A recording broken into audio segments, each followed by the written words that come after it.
Welcome everybody to SQL Friday. This is SQL Friday number 59. Our guest and start today is Amena Lalani. I'm sure you will have to correct me on the pronunciation of the name. You are so welcome. Amena is connecting from Chicago, so it's middle of the night more or less. So thank you so much for taking the effort to present to us. The stage is all yours, Amena. Thank you, Magnus. Thank you. Welcome, everyone. One thing before, sorry, one thing before you start. If you have any questions for Amina, please type them in the chat. Don't just unmute. So basically the rules are if you are not me or Amina, then your microphone should be on mute. Thank you. Sorry for the interruption, Amina. No. You will start the recording, right? So it started already. So just go ahead when you're ready. Okay. All right, everyone. Here it is morning. So good morning, good afternoon. Your time is afternoon. Let me share my screen first, and then I will start talking to you.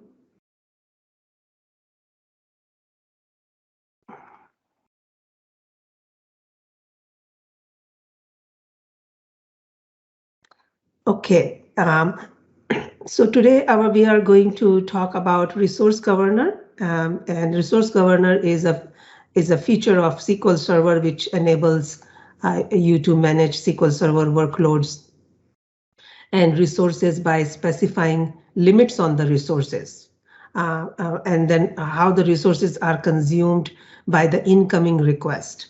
So that's our topic for today. And this is more about me here. I am a customer engineer at Microsoft. And by that, it means that I help customer with their high availability and disaster recovery projects. I also do a lot of trainings with them for migration from on-prem to Azure. So I talk about Azure SQL topics and also the SQL Server on-prem.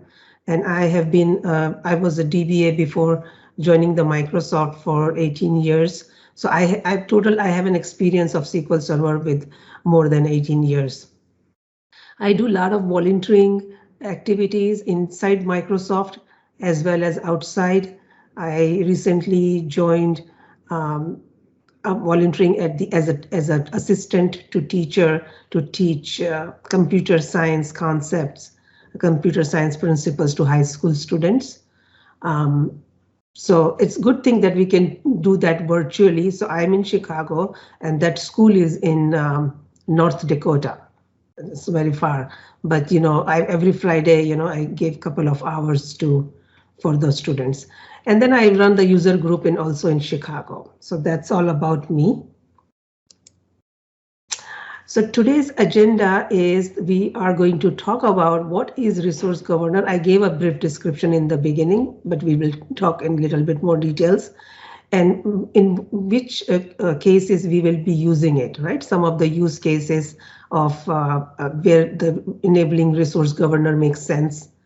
We will also talk about the components of Resource Governor and how it works. And there will be a demo also.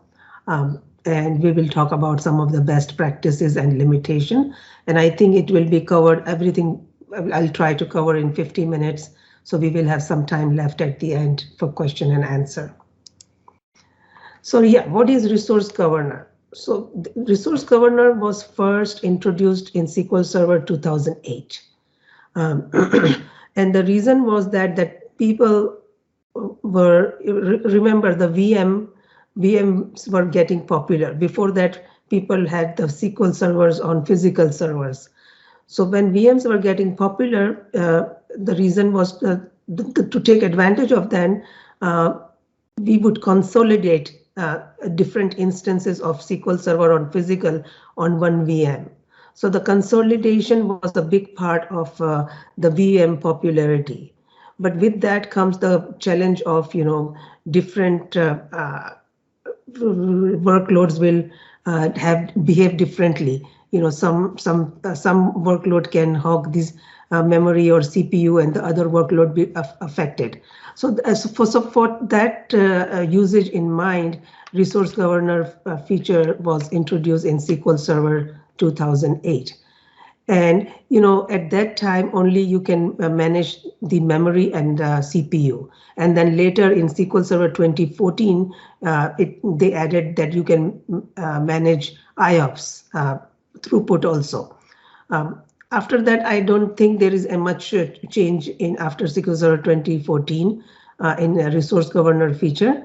And it is still in 2019, and it is in Azure SQL data. It is not in Azure SQL database because this is a SQL Server instance level feature, not a database level feature. So it is in managed instance in Azure SQL, but it is not in Azure SQL database. But on the on-prem versions, it is still an enterprise edition feature. It is not available in standard because standard has already have a low CPU. Low memory, 128 memory gig memory limitation. So this feature is for the enterprise SQL Server.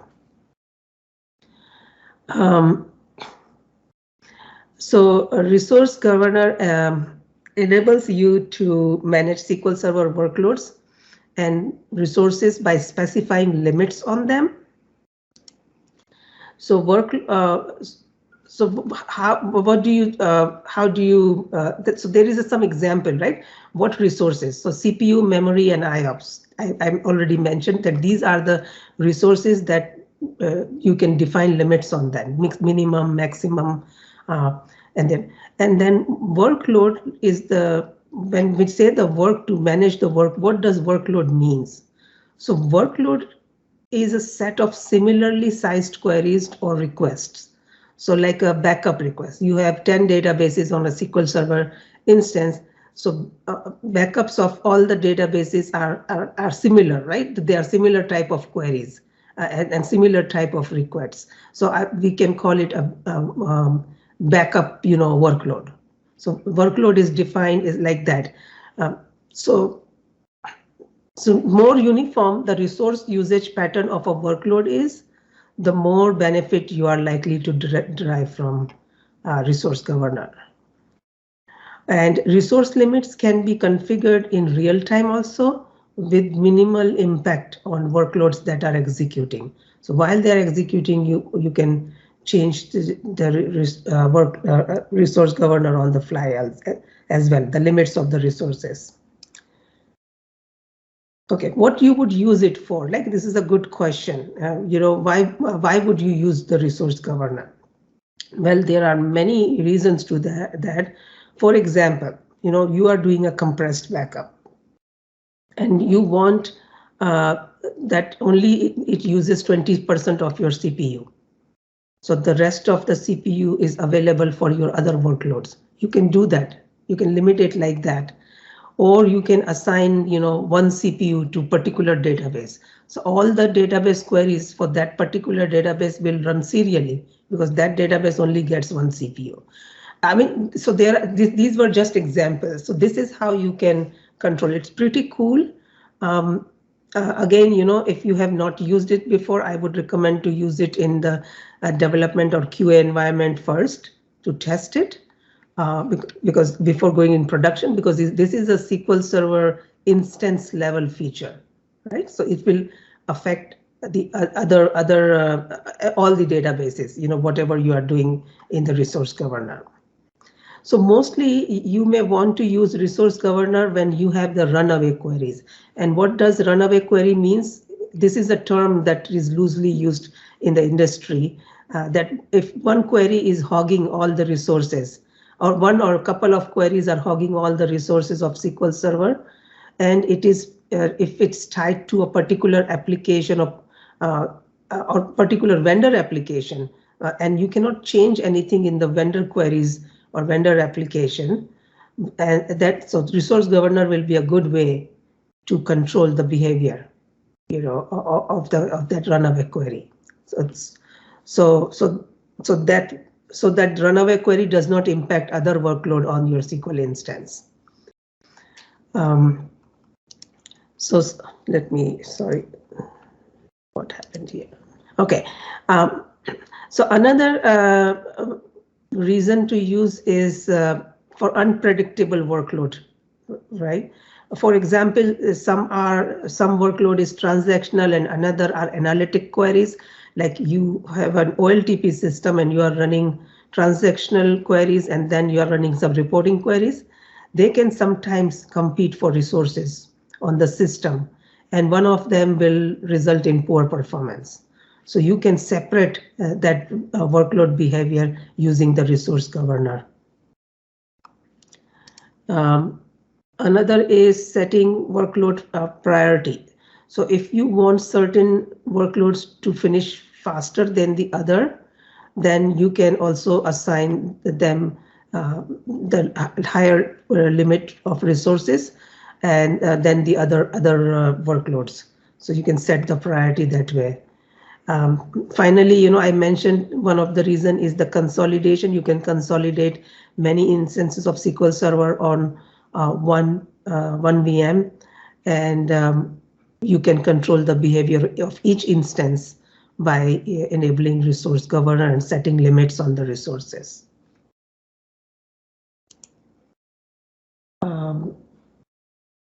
So these are the components of a resource governor. You have to create a resource pool and the workload groups and the classifier function. And in the next slides, I'm going to talk about each of these components. So resource pools first. So resource pools hold the work groups. So one resource pool can have more than one work groups assigned to it. And when we talk about the work group, so work group is the type of work. Remember the backup example, compressed backup example I gave you, right? So the work group cannot be assigned to multiple resource group, right? So it's the one-to-many relationship in one direction only, right? So resource pools hold the work groups and allow the DBA like you to manage the amount of server resources available to that resource pool. So pool has two parts. One part is its internal part and one is its external part. The internal part is the minimum resource that you define that is only affected to that resource pool. The other resource pools or other, you don't get the minimum. But the other part, the maximum value that you define for the pool, that is affected. So if you say that this pool will have 20%, 10% minimum CPU and maximum of 20%, then for other workloads, which are not part of the resource governor, there is 80% CPU left, because 20% you are assigning to a particular resource pool, and any work group that you assign to that resource pool will get only 20%, which is the maximum of that pool.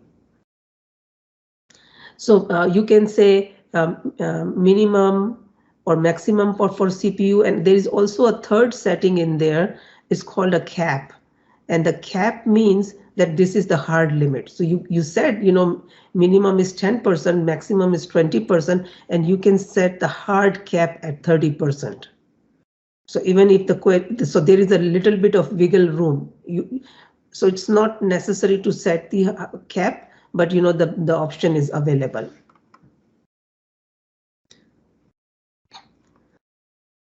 And the sum of all the minimum values across all the pools cannot exceed 100%.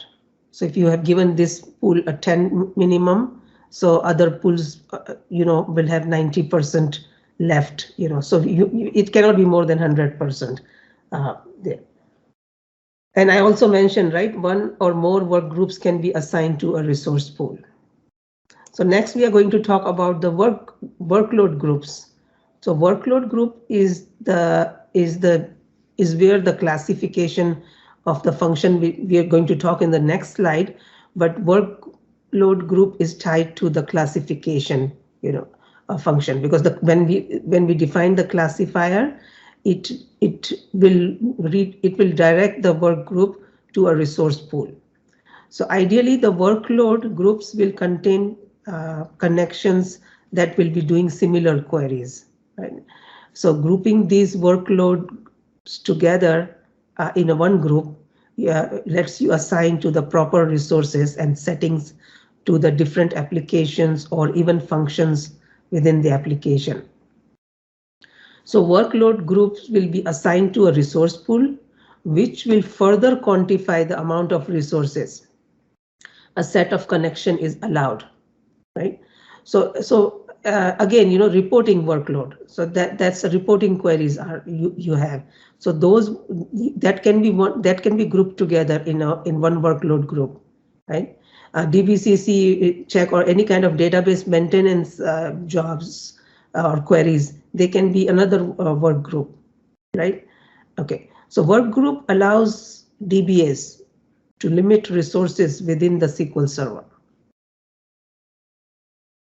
And then it is tied to a resource pool, so you get the amount of resources that has been assigned to the resource pool. Right? So in workload group, we can also decide the maxed up, like how much CPU this workload group can have, how much memory grant this workload group can have. So some things we can also configure at the workload group level as well. I don't know, did we talk about the classifier function next? Okay, so the classifier function defines how the logins or the connections that are coming to your SQL Server and then to the database gets routed to a specific workload groups. The function, it's the function, and it is more like a log-on trigger. If you are familiar with the log-on trigger, that you log on and something happens.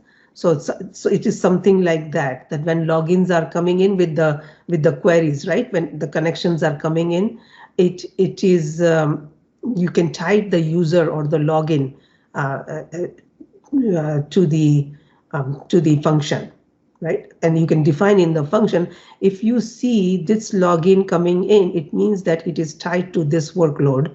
So put it in this resource group. And the resource group behind the scene is attached to a resource pool, one of the resource pool. If you have more than one resource pools, it's available. So you can assign that. So functions, you can have the host name if the query is coming from a particular host, or if a query is coming from a particular login. So you can, or particular application, you can define that here. So it is important, I will talk about in the best practice also, it is important to be mindful of how much complexity is added to the classifier function, because then it will cause a delay also. If you create a very complex classifier function, right? So then this function will take some time, because it is going to, this function is touched for every login, every connection to that SQL Server. So keep that in mind. Okay, so on the high level, this is how you will configure or set up the resource governor on your system. First, you figure out that which SQL Server is needing this feature. Where there is a runaway queries or there is a consolidation happening. So then you enable the resource governor. So first you create the resource pool after enabling resource governor, and then define the workload group and assign it to one of the resource pools. So this part is done. Then you define a classifier function, right? Based on logins or application or host name, you create a function, right? And then you monitor, there are extended events with which you can monitor how the things are working out, and you can look at the performance monitor and create the collection set. So it is collecting the counters also, so you can later on see that whether it is obeying the resource pool and the work group limits that you have assigned to that workload. So periodically also review the function also. Maybe the logins have changed, maybe new applications have came. So periodically, you check your classifier function also. So this is, how it looks like, how it works in this diagram. So sessions are coming, right? The logins are coming. So this is a step one. There is an incoming connection for a session. So session 1, 2, and then maybe 1 to 1000 session. And it will hit the classifier function. And it will be classified that where it has to go. Then it will go to the group, workload group. So in this case, we have, so internal group is an internal pool are default here, and default group and default pool. So these two group and pools are part of the resource governor to catch everything else for which you don't have the groups. So you have defined three here, you have defined three workload groups, and all the queries does not fall into these work groups. So those will be caught by the internal group, and the internal group and their limit is like CPU 100%. If even is CPU 100%, but if these groups are tied to a resource pool which is using certain CPU, so they will get lesser CPU for the rest of the workload. So in this case, suppose the query is coming and then classified and was sent to the group 4. So group 4 contains the workload of application 3 workload, right? So then it will go to the, it will look at the resource pool. So this resource pool has 3 work groups attached to it. So it will look at the resource. Okay, I can only use 50% of maximum CPU. So it looks at it, and then it will run the application queries within that parameters. So the resource pool provides and limits the resources required by the application. So it will limit how much resources application 3 will get. So that's how it works. Wow, it's time for demo already. Okay, so that's good. Let me just look at what is next. Okay, we'll talk about best practice. Okay, let's talk about, we'll talk about the best practices later. So in demo here, I have, so I'm using SQL Server 2017, and I think I'm using 2016 database if there is a database to be used here. But, and here is my resource governor. Okay, so first thing you want to make sure the resource governor is turned on or not. So I have it on because I was testing the demo. So in my case, it is already on. Just a minute, if I can. So it's enabled. If it's not enabled, you just do alter. So this alter resource governor reconfigure is a very important statement. It turns on and off the resource governor. So, every time you adding a work group, or anytime you are using adding a resource pool, you have to run this alter resource governor reconfigure command. All right, so first thing first, I will create a user with a password. Login with a password and give it a sysadmin, right? So we can, because I'm going to use this login in the classifier function. So let's create that login first. Okay, it got created. Here it is. Okay. Okay, and then I'm creating a resource pool. So this resource pool, I am saying that I'm calling it IO because I'm managing the minimum IOPS per volume and maximum IOPS per volume. So this is when you, in a performance counter, when you look at the reads, disk reads per second, it is that, that how much data you are going to get from the disk. So that's the IOPS, right? When the data is in the memory, then you don't get the IOPS. it is right there. But if you have to get the data from the disks, then the IOPS happen, right? So here we are controlling the IOPS here. So in this one, and then I'm creating a workload and I'm attaching it to this pool IO. And I'm not defining anything in the workload, but I could have, I could define, the memory grant or the CPU. So we could do different things in the workload group here, but I'm just keeping it simple, just the default settings, whatever is, I'm just creating a group and I'm tying it to IO here, just for simplicity's sake here. This mouse will not cooperate. Okay, so if we go here now, if I refresh this resource group.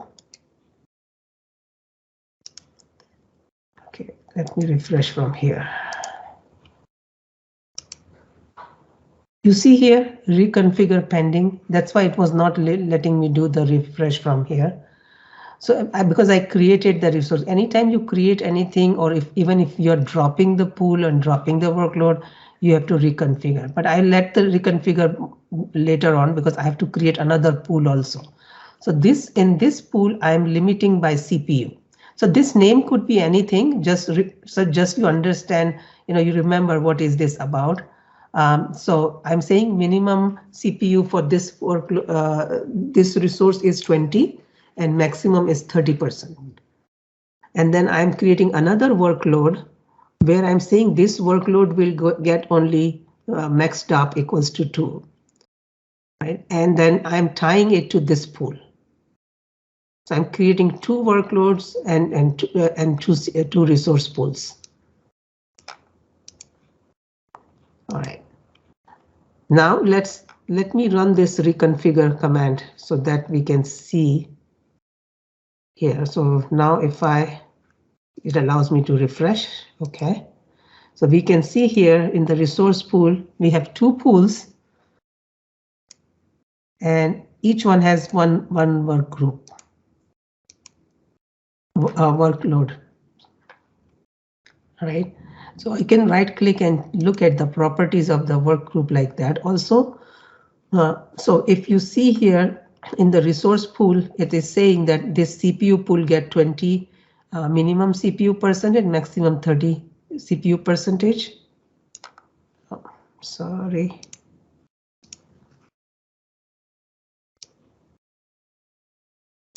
Okay, so maximum memory out of memory we did not define for this resource pool. So you're getting 100% of whatever memory you need. And then this is the workload we define. And since we did not define anything, it just the default value. I said I just did it for default value for the CPU workload. So it gave the importance of medium to it. The other values are low, medium, high, and 25% of memory grant it will get.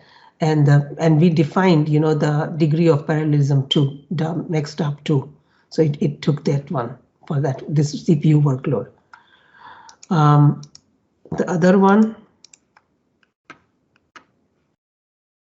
this is the default one. So let me look at the other one here.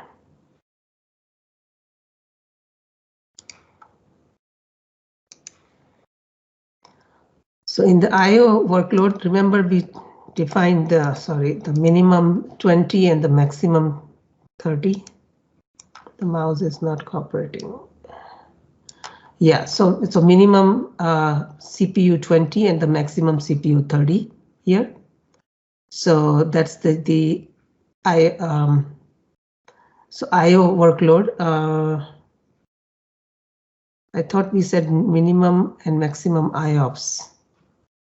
Let me see did I do the correctly here? Just hold on a minute. Yeah, min IOPS per volume and here.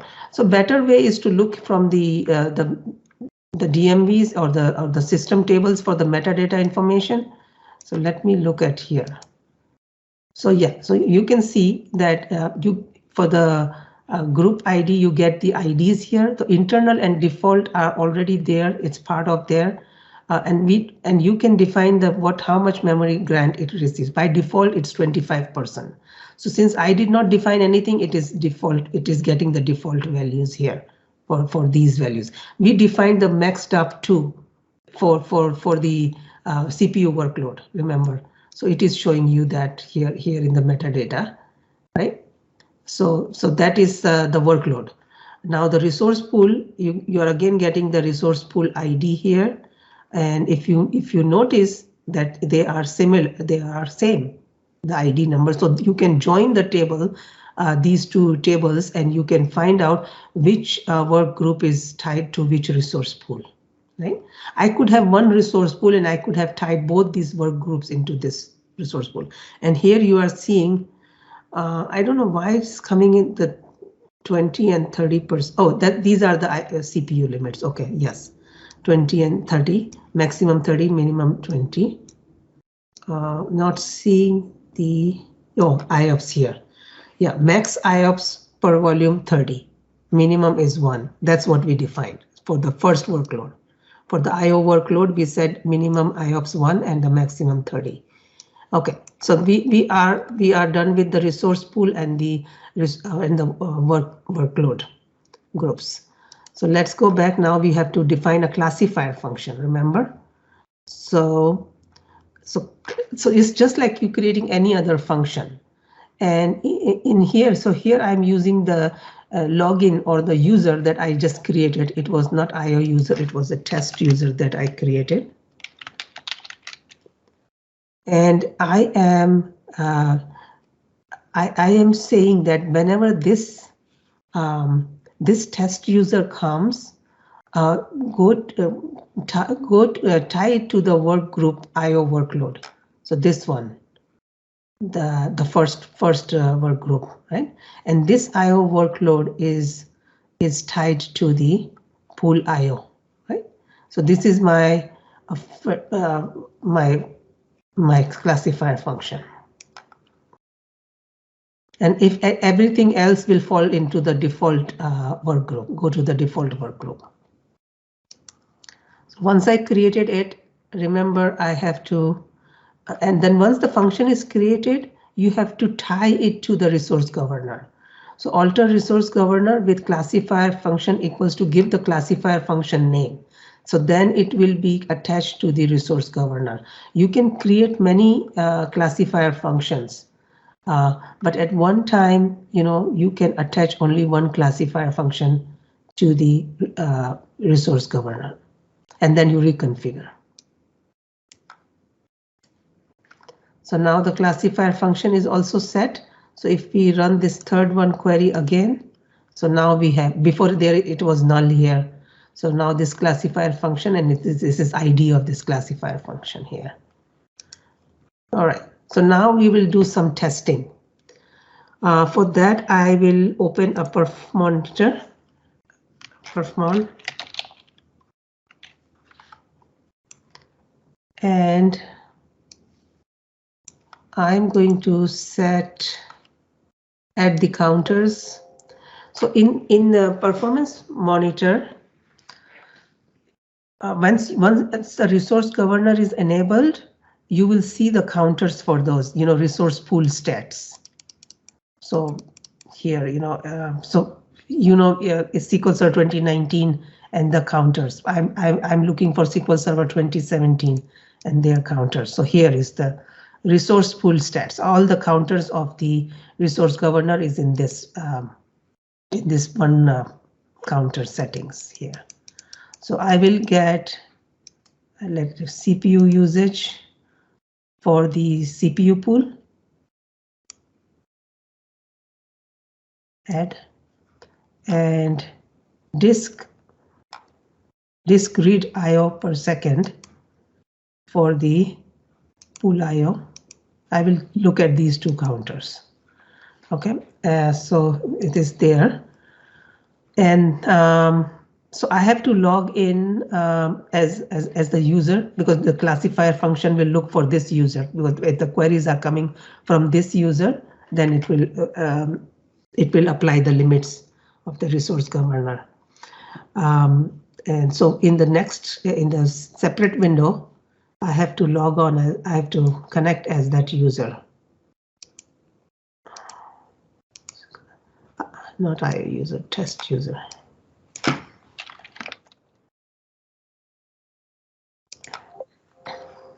don't remember the password.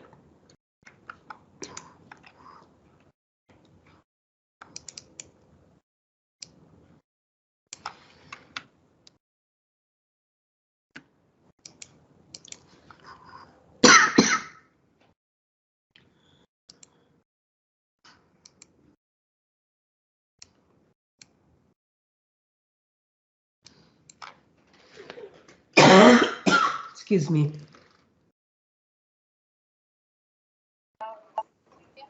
Hello. Is there any question?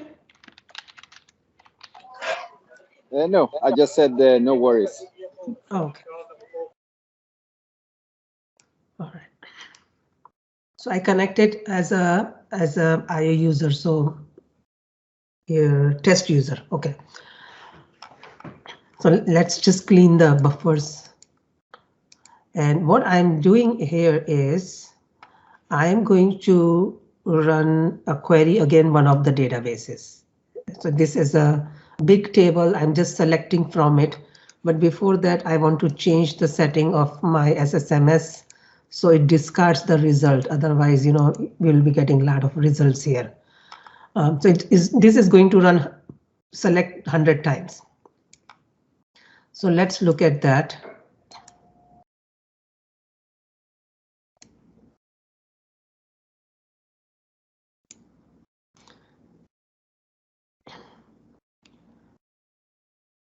So the memory, okay, it's finished already. It's executing.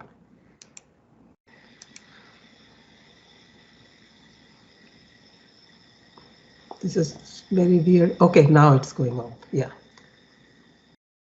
So IOPS, remember we set the IOPS minimum 1 and the maximum 30. So it's still executing. So it got it. Once it gets it, it's running 100 times, right? Once the data is in the cache, then it does not matter. But first time when it is getting, it is limiting. So that's why it took that much time. If I have not limited it, if it has all the resources, all the IOPS, it could have finished much quicker, right? But this is type of workload example to show you how you can control the behavior. So let me clear this and let's one more time. I just want to show you if anybody has not gotten it. We'll run this query 100 times. So this is going to get the first time it's going to get the result from the disks, right? And that's what we are capturing. Disk reads IO per second. So it's capping at 30 IOPS. It is capping at 30. See? Because that's what the amount we gave to the resource pool. It's still running, it's executing, and it's done. It's 0 because now all the data is in the cache, buffer cache. So now it does not do the IOPS. So you see the behavior. So think about your application query or vendor application query, how you can control it if it's taking or hogging the server. Okay, so it's finished. Okay, let's do the next workload. So the next workload is going to create some CPU pressure. And remember the CPU we said to have the minimum 20% and maximum 30%. We gave this, right? So if we run this, now maybe it will come.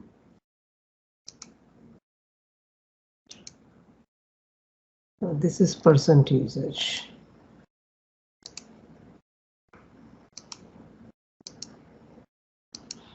Okay, so it will.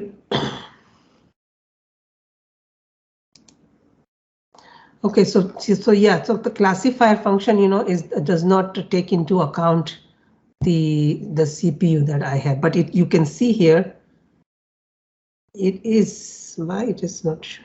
Okay, it's showing here. So this is not the correct counter CPU. This is, so you see the CPU is between 20 and 30. It's still executing.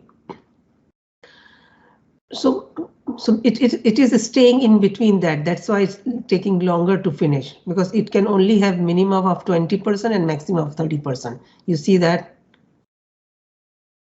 So it obeys, like what you, but that's why, you always have to verify when you are creating any workload groups and tying them to the resource pool, that what you intended actually they are doing.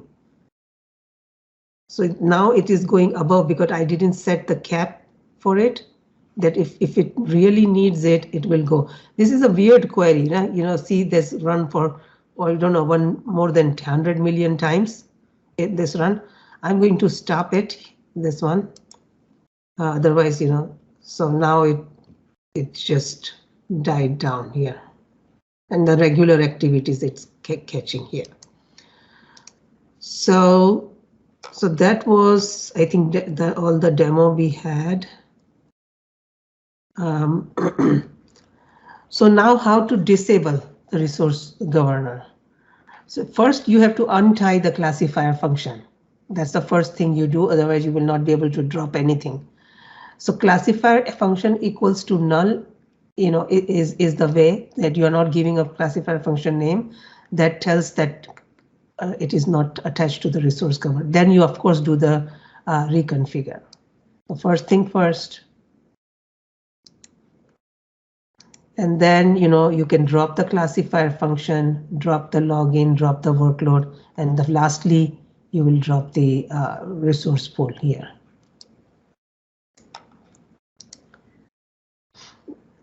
Okay, login I will be not able to because I'm already tied to here. So maybe if I turn this off. Okay. And the other things, so if I refresh here, yeah, it is not going to. Yeah, I have to do the reconfigure again because I dropped everything, so I have to reconfigure again. That's a very weird thing, here. Just want to make sure. So everything is gone. There is nothing here now. Okay, so let's go back to our slides. So some of the best practices, right? So there is a lot of things that you can do in the optimizer to optimize the classifier function. The classifier function has the potential to be biggest bottleneck on your system. So you make sure that classifier function is optimized. So because that is every login that will come will be checked by that classifier function. And if it is not in the defined in the classifier function, it will go to the default group. Okay. So there are a lot of specific things you can do to minimize the performance impact of the function. The most important thing is to keep it basic and keep it simple as possible. And then you can do all the best practice, the queries, back practice writing. How you write your queries. You follow those here. But the main thing is to keep it simple, not to make it very complicated. Right? And another thing is to avoid the lookup tables in there. In the best case, the classifier function will only have logic internal to itself to deal with, so no outside data access is required. So you don't say, look at this table inside the function. So that is the one thing, it should be, the function should be self-contained in there. So other things is only use the function to classify user workload groups. Don't put any other logic or anything, in there. Use care when setting limits on the default work group and or resource pool. So remember, default work group is for catching everything else. So it is not recommended to change the settings on the default group, but it is not stopping you. You know, I mean, you know your SQL Server instance, and you know that there are only 2 or 3 types of workloads running. There's very contained instance. In that case, you can configure default work group, you know, limits on them. But if it's a new server, or if you don't know much about that SQL Server, don't configure limits on default work group. So this is just to a safe side, other workloads will not be affected. Okay. And also make sure you test the dedicated admin connection, that it is turned on. So in case your server is something goes wrong and server is hosted down, you can get into it. So this is a best practice, right? So it has nothing to do with resource governor, but you know, you should have this admin connection tested, that you can connect with this dedicated admin. And you measure the resource group. The performance counters are there, right? Sysdart performance counter. You can look at that DMV and you know, and collect that DMV's data in a table, so you can look at the trends over that how the resources are consumed, you know, and you can measure it, right? Because one workload you have assigned it, now the pattern of the workload changes. When you created this, there was like 100,000 rows in the table. Now it is like 1 million rows. So pattern behavior will change, right? So you have to change the resource limit of the resource pool, or change the classifier function. You have to do some changes to keep up with that. So that's why it's better to review it, and be mindful of the impact of memory limitation. And I did not show you, but you know, you remember that if you say that it gets only 5% of memory, and then the workload comes and needs more, and the query plan will become very complex, because you have said that this workload can only get 5%. So in memory, especially, be very careful. Careful means you have to test first in the test environment and with your test workload. Some of the limitation, yeah, so this is for each individual SQL Server, right? So if you have consolidated like 4 physical SQL Server on one VM, there you have 4 instances of SQL on one VM. Each SQL instance, you have to configure the resource governor separately, right?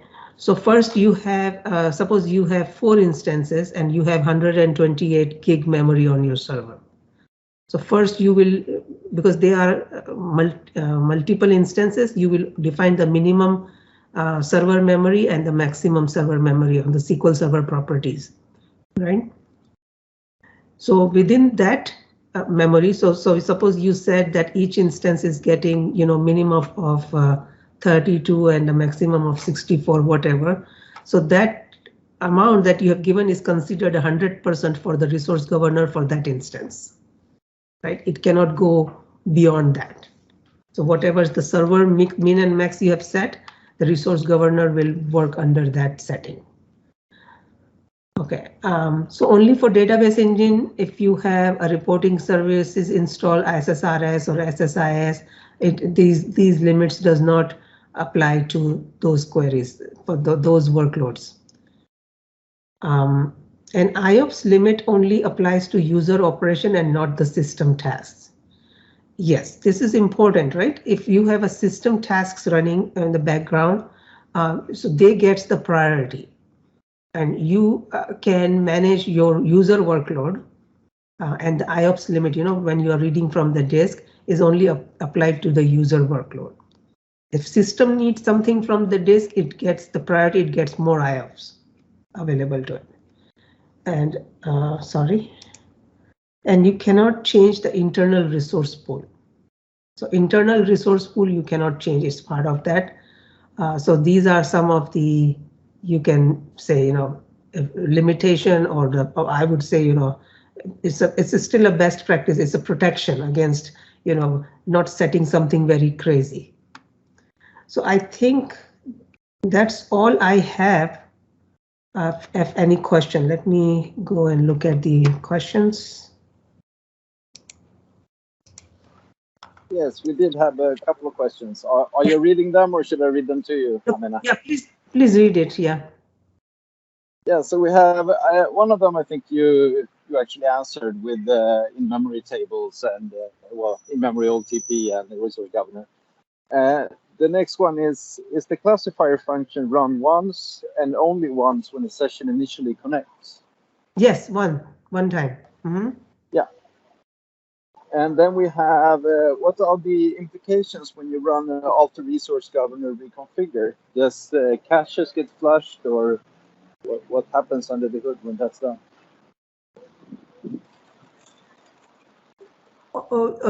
No. So cache does not get flushed with read configure. It's just this Okay. this feature. This feature is hardened. You can say okay, you harden that. So if you're making any changes, you have to run this reconfigure for this feature. No, it will not clean out the cache. No. So it's basically the same thing as if you do a run SP configure, you have to do reconfigure afterwards just to make it stink. Yeah, you're making some metadata changes, right? Creating a pool, and so for that, it's you have to reconfigure it to harden that feature into the resource governor. Yeah, I think those are. Oh, here's one more. Can the classifier function be created for read and write activities separately for a specific user?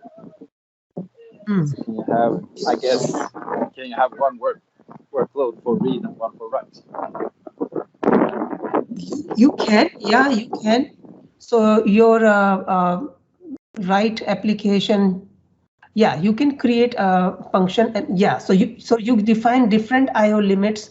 Let's go here. You can define different IO limits to different workers. So suppose in this case here, so I call it the read. Suppose this was the read, pool read, and I have this IOPS set up for that. I can do another pool write, right, and then have different set of different values for that.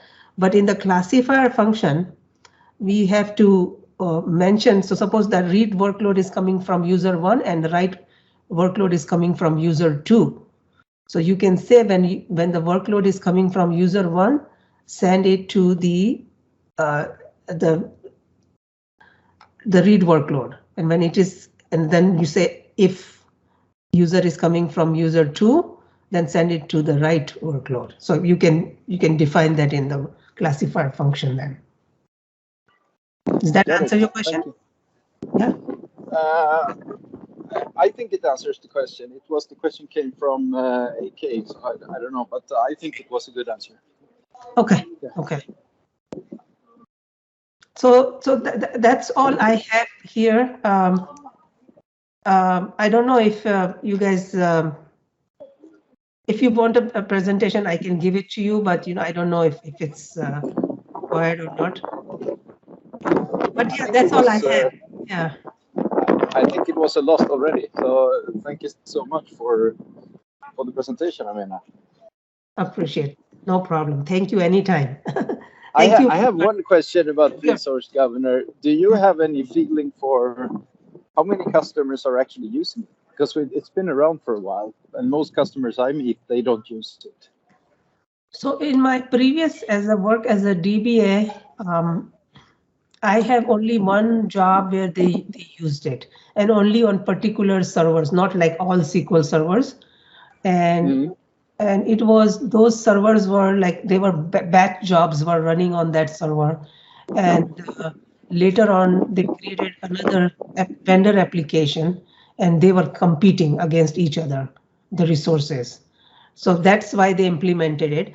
So it's a good feature, but it requires a bit of management, right? It in the beginning, and then you have to maintain it. So there are many other ways, like you separate the workload, right? If you have a capability to have it that runaway query hogging the server on a different instance, that's the best thing. But if some reason or some companies cannot do it, then it's the poor man's solution here, And I think the the most important takeaway when you start working with resource governance, which you mentioned, is to keep it simple. Don't overdo it. Don't create dozens of different workload groups and stuff. So yeah, keep it simple. Yeah, that's that, because this every login will check here first. And if it is a very complex logic, then the whole server will be affected by that. Yeah. Yeah. So I want to thank you for coming to SQL Friday, Amina. I will, once the recording is edited and published, I will ping you so you know where it is. Thank you, Magnus, very much. And thank you, everyone, for attending. All right. Have a nice day, everyone. Yeah. And you. Sorry for all the noise around me here. No. I got to see a little bit of Berlin. True. Okay. So have a nice walk now to see the sunrise, and hope to see you around, Amina. Yes, sure. Thank you. Good luck with your marathon. Thank you. Bye.